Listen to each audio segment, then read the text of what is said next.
Right. Yes. Good evening. Good evening. So I am going to start promptly because we are using the free version of Zoom. So we have about 30 minutes.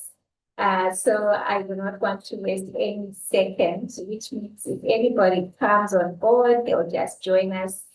The good thing is we're recording the session. And again, good evening, and thank you so much for joining on time. Uh, I want to just appreciate your time and your commitment to this one. So, but maybe before I go there, let me just introduce myself and the topic. So we're going to look at budgeting that works. And my name is Nyaradzo Chauruma, to those who don't know me. I am the face behind My Money Project, and I love to talk about money. After going through a very difficult patch in my own life, I was caught up in a debt trap. And when I managed to come out of it, I made it my life mission to help others not to get into the same.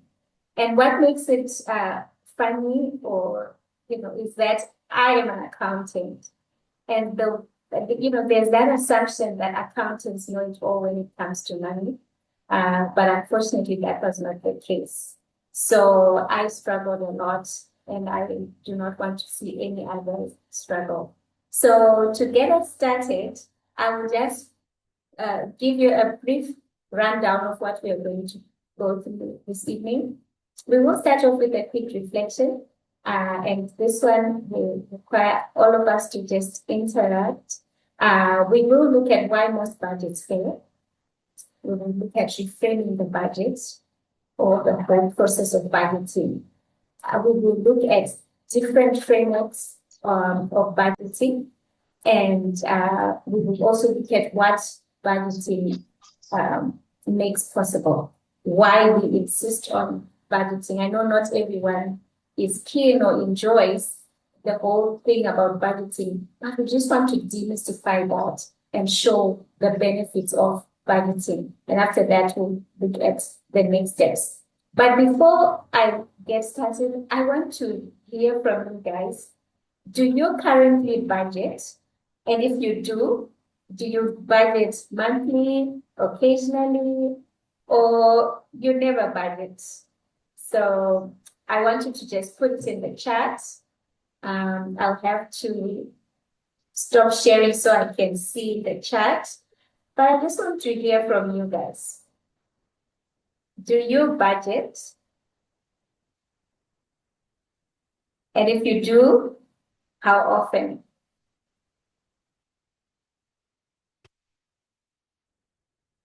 Now I can't see the chat, so I will have to just move on. I can't see the chat because I'm using two screens and the presentation is on both screens. But if someone can just say it out, I will appreciate. Okay, there's sometimes mainly for meal planning. Okay, that's great. Someone else? Let me see. Occasionally, several. So you're so right. We do different things. I can see more messages are coming. Sometimes if it involves meaningful amounts, I wonder what meaningful is. Anexida occasionally. Who's Samsung? Because now Samsung, you're the one who said you're talking of meaningful amounts. But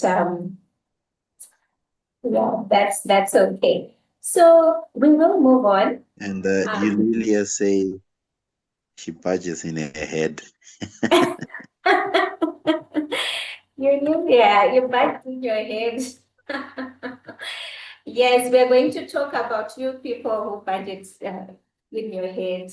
But thank you so much for those responses. And I don't want to judge any of the responses.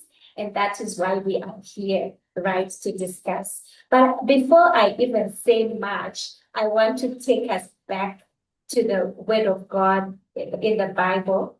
We in Luke chapter 14, from verses 28 to 30, and particularly so if we read the New Living Translation, it says, but don't begin until you count the cost.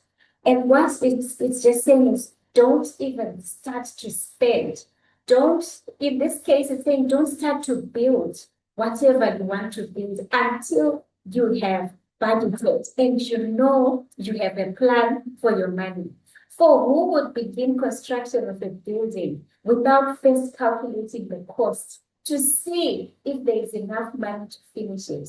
Otherwise, you might complete only the foundation before running out of money. And then everyone would laugh at you. They would say, there is the person who started that building and couldn't afford to finish it. And this is so true.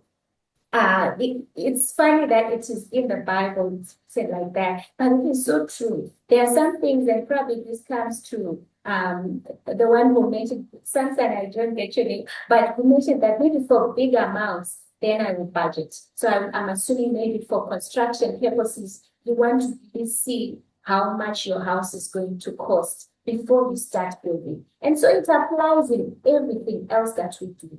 Before your salary comes in, before your allowances come in, maybe you have a business, before that revenue starts coming in, you need to have a plan. Because if you don't, then you will not be able to do whatever it is you wanted to do.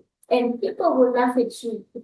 Akatanga business. This one started a business, but it didn't go anywhere. And people do laugh. So that's why I found it amusing that it's actually there in the Bible. So moving on, we want to reframe budgeting, because budgeting is more than just putting numbers on a piece of paper. Budgeting is not this boring exercise that we have to do. And it's so funny how even in our organizations where we work or businesses, we look at budgeting, but when it comes to our own personal finances, we think it's not important. We end up doing it in our heads, like what you said.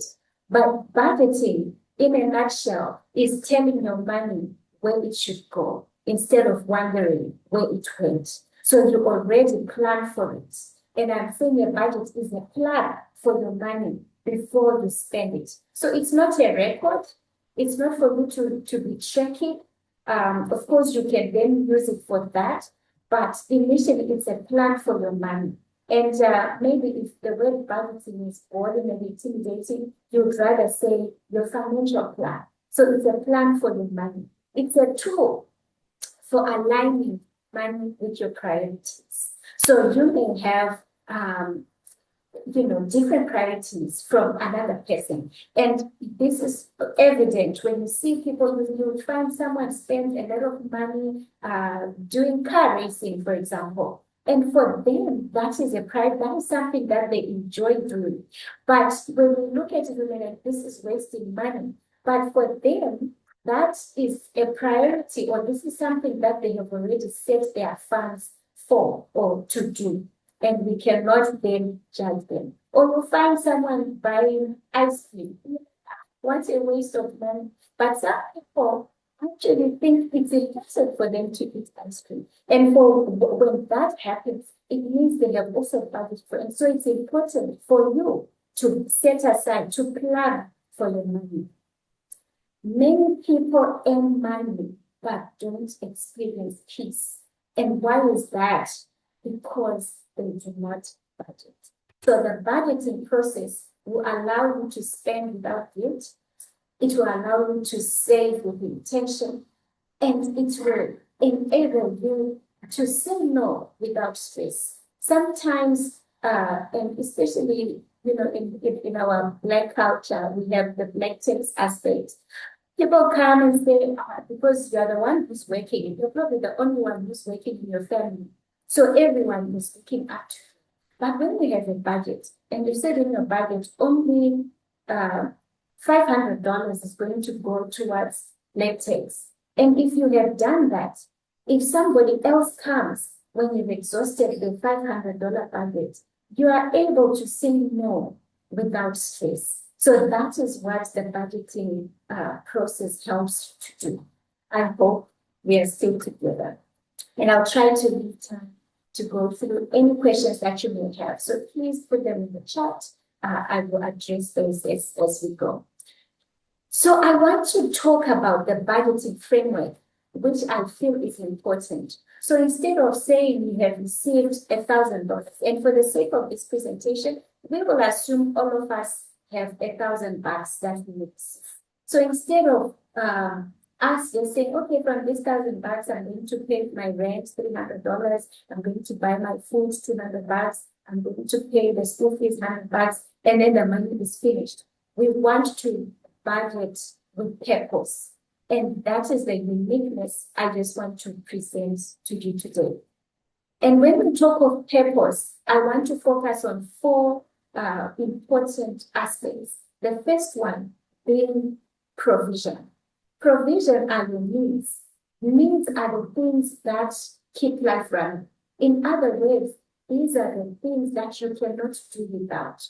So we have examples of rent, we have examples of food, and many others. And again, because I'm struggling to see my chart, I won't ask us to write more examples, but we know what the needs are. So you have to know ahead of time that this is a need. And then we have priorities. Priorities now are payments that build your future and reflect your values. So this would be in the form of savings. It is a priority that you save, because if you do not save, you will not be able to take care of future expenses. So if you don't save, you will not be able to attend to emergencies in a, can I say, more comfortable way. It's more like if you don't save, anytime there's an emergency, you are looking for the next person to borrow from. And that is not a very good space to be at. And I'm talking from experience. We can talk of debt reduction also as a priority. If you are in debt, it should be your priority to pay off your debts. Because if you leave them, if you ignore them, and especially if there are any interest, then it means you will be overwhelmed. And that is when you start feeling, oh, I'm going to die paying this debt, because you have not been prioritizing. So it is important in your budget framework to take care of those priorities. And then it's also important for your budget to have personal expenses taken care of. These are your enjoyment, the expenses that have to do with fun. Because if you do not put fun in the budget, that creates a room for disaster. You'll end up taking it anyway. So it's important. And I hope you can hear me. I see it's complaining about the internet. So it's important that you budget for fun. Have a line on that budget, which is fun. And fun comes in different ways for different people. I spoke of car racing at some point, and some people love eating out. Some people love to shop, just that excitement of going out to shop. So have a line, but we will talk about how to budget the amounts as we move forward. And lastly, we want to have expenses that will cater for preparation. And this is more of your irregular expenses. So we know that we are in January, but in April, we are going to have the Easter holiday. So already you start planning for the Easter holiday, because you don't want to start shouting at the children when they say, Mommy, we want Easter eggs, or Daddy, we want to go for Easter, and you start shouting at the children. Where do you think the money comes from? Do you think money grows on trees? I think you've heard that statement before. So you don't want to be saying those things. These are irregular expenses that we have to take care of. We know that Christmas is coming. We are in January. but we know December is coming. So those are some of the expenses that we need to be putting on the side. I have a template that I managed to get, which I will share with you after this webinar so that you can look at and try to make use of. But because of our time, I won't go through it in this session. But I want to talk about a simple rule that is common, and it's called the 50-30-20 rule. This is a good starting point for anyone who is to budgeting. So if you have been budgeting in your head, or you have been budgeting randomly to just say, you know, whatever, then you budget, it's important maybe that you, sorry, just hold on.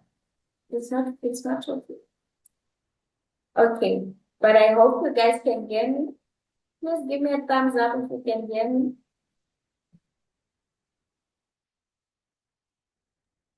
I can hear you clearly. Thank you. Thank you for confirming. Okay. All right. So the 50-30-20 rule, it works if you are new to budgeting, and even if you are not new to budgeting, but it's something maybe that you will not be sticking onto for a long time. But it helps to create awareness of spending. And what it simply implies is that 50% of whatever you earn should go towards your needs. And we did talk about the needs area, and these are the things you cannot do without. And 30% goes towards your wants. And your wants are the things that are nice to have, but that you can do without. So we are talking of lifestyle. We are talking of entertainment. We are talking of if all you have is $1,000 and it's almost finished, you can forego DSTV as an example, and it may not work for some. For some. So once we make up the 30%, and then 20%, we name it savings, but this is where your debt repayments, your giving will also come in. You know, it's just important also that you budget for generosity, just to give. So it works best if you have a stable income, and also if you have, you know, a middle to high earning capacity. It may not work if you are on a very low salary or income, and I will speak to that in a minute. But it's popular because it's simple and it's easy to remember, because if I say 50-30-20, I'm sure you will just remember. So, and it's good for beginnings. So 50-30-20 rule is a good guideline, but it's not a complete system on its own. There are, however, other budgeting methods, and you can always Google these, or you can ask ChatGPT or, you know, whatever else. But the 70-10-10-10 rule, this is to create a balanced lifestyle model. We have the 19-5-5 rule for low or tight incomes, and these are percentages. So when I say 70, like I said, 50-30-20, that's 50%, 30%. So 70-10-10-10 would be like 70 goes to your needs, then 10 your savings, 10 your investments, 10 your debts. It's trying to create that balance. And the 95-5, if you're on low or tight income, because sometimes it can be so unrealistic to even say 50% your needs when the whole 100% is your needs. But whatever the situation you find yourself in, it's very important that you always save. Whether you are paying off debt, whether you are in a terrible situation, you need to save, because emergencies happen in life, whether or not you are in debt, whether or not you are struggling. Emergencies will just follow. You'll be deep in debt, and the next thing you hear, there's a funeral. Someone so close to you has died. So if you don't have savings, emergency fund, the next thing you're going to borrow. And again, the cycle continues, and we want to break the cycle of, especially what we call consumption debt, where you're just borrowing for eating, borrowing for consumption, borrowing for something that is not lasting. And there's another one which I love in the Bible from, if you remember the story of Joseph, and you can read it in the book of Genesis 47, story of Joseph when he was made prime minister of Egypt.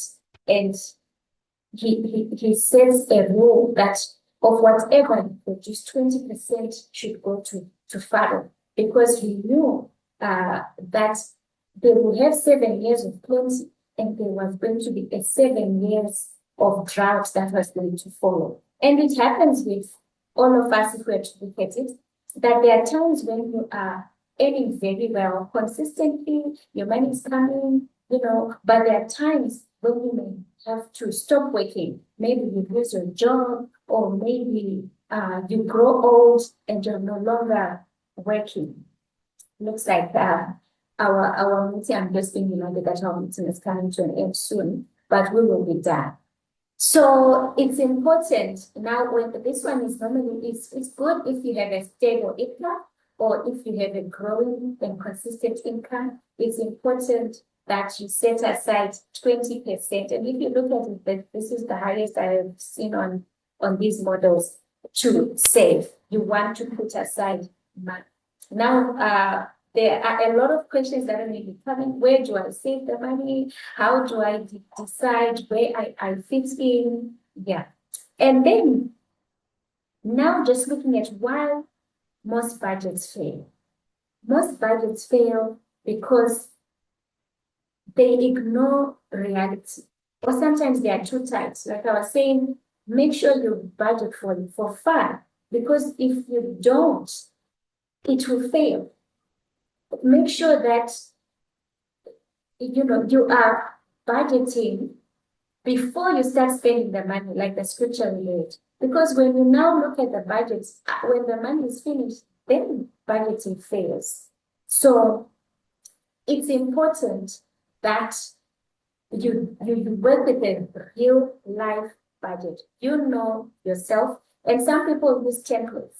Like I said, I was going to share with you a template, and you just copy the template as it is, but it doesn't speak to you. And yet we're saying money is personal. Money is personal. And so if it is personal, it means it is specific to you. You know your priorities. You know your needs. You know your wants. And if you don't do that, then budgets will fail.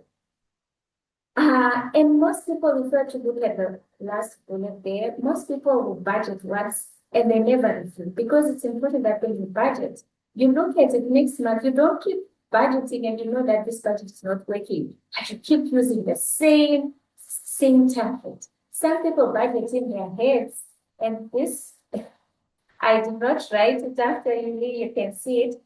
Some people budget in their heads, and then budgeting fails.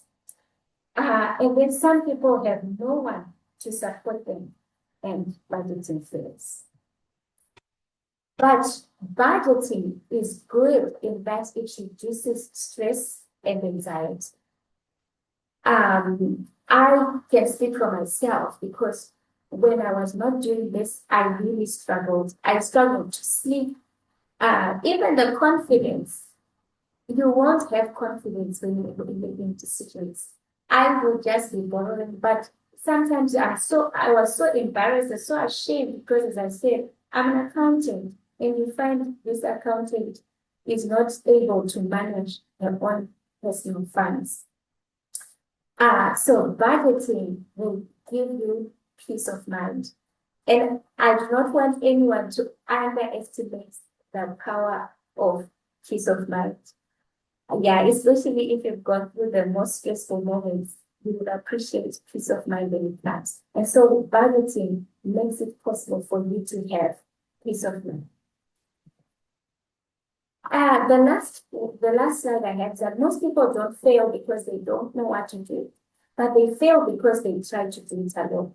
And I just thought I would bring in also at this point the inner circle, which I've been talking about for the past few weeks, because the inner circle is a platform that I'm trying to create so that we move from mere information to transformation. We will go deeper into the process of budgeting. We will have templates that can actually guide you. But as I said, for now, I will share what I have with you so that you can get started. It's a beautiful template because it helps those who are visual like myself. You can see the picture, the percentages broken down nicely. But it's not enough. As I said, this is why budgets fail when we do it alone. But if you join the inner circle, we'll be happy to walk the journey with you.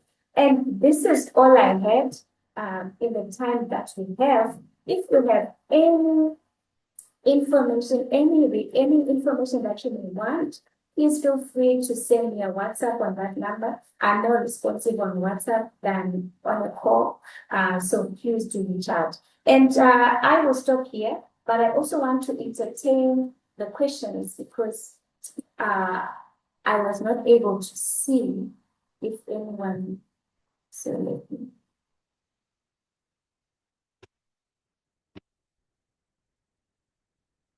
Thank you. I think the emergency fund is critical. More often, if not managed well, the emergency system scatter the entire budget. You are so right. It's very important that we have emergency fund. And we'll learn more about another one called the sinking fund. A sinking fund, which is really to budget for these irregular expenses. For example, you know that your car, you're using your car, I'm using my car. In a few years' time, I will need to replace it. But do I have the funds set aside to replace that? So it's very important to save for emergencies, for these irregular expenses, and to save for anything else that you want. Thank you for that comment. Are there any questions, perhaps at this point? Thank you. Yes, Tafaza, thank you. How does one join the inner circle and what are the requirements? So the inner circle, if it cuts, please reach out in my WhatsApp. But the inner circle it's a community that we're trying to build where people will join. There are two tiers. There's the foundation tier and the investor readiness tier. So the foundation tier is for those who are still trying to learn the basics of budgeting that we're talking about. Maybe you are not able to save, but you also want to learn how to save. We will have that community, and we have two corporates that have come on board. Unfortunately, I can't disclose because we have not yet signed the agreements, but they will give us the platforms to save. We have a savings club that will be attached to the fund. Investor readiness tier, we have an asset management company come forward to help us so that it's practical. So that is what the inner circle is about. But we'll be happy to discuss more offline.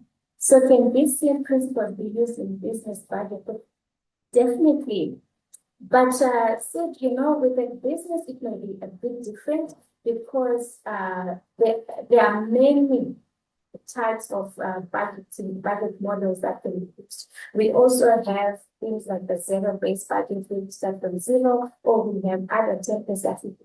So it's important that depending on the business and the level at which it is, you use the right template, if I can put it in quotes. But yes, the same principles are to be used. Because as the assets of the vehicle of the business are depreciating, you need to have a sinking fund. How will you replace those vehicles if you don't have funds aside? Where should one keep their savings? Because they are in the house, there's a high chance that you'll save. It's very true, Alois. When you keep your savings where you can see them, it's so easy to consume. But I will encourage it. So as I mentioned, we do have a few saving options. I was actually exploring like Omari, and they have a savings platform. I'm still to try it out myself and see if it really works. They promise interest. There are a few banks. I've also tried EcoBank. I've also tried Stanley. They do give interest. But if you do not tamper with the savings, you can also put your savings, especially in the money market, the money market, because you want to have easy access to them as compared to putting them in business. So your savings should be easily accessible. And you can also keep them in a currency that you will not be able to just use randomly. So for example, I can imagine here, you put your savings in euros. It will take you a lot of thinking, to start thinking, where do I change these? So these are just examples, but it's good to have that conversation. Where can we put our savings? Do we convert them to gold? Do we convert them to commodities? But keeping them where we can see them, that's not a very safe thing. Yes, Cynthia saying Women Excel has a savings facility with monthly compound interest. Yes, I think I've seen them advertise their products. And if anyone wants to join, I can also share. But it's not just for women. I know there are men in the group, but it's just called Women Excel.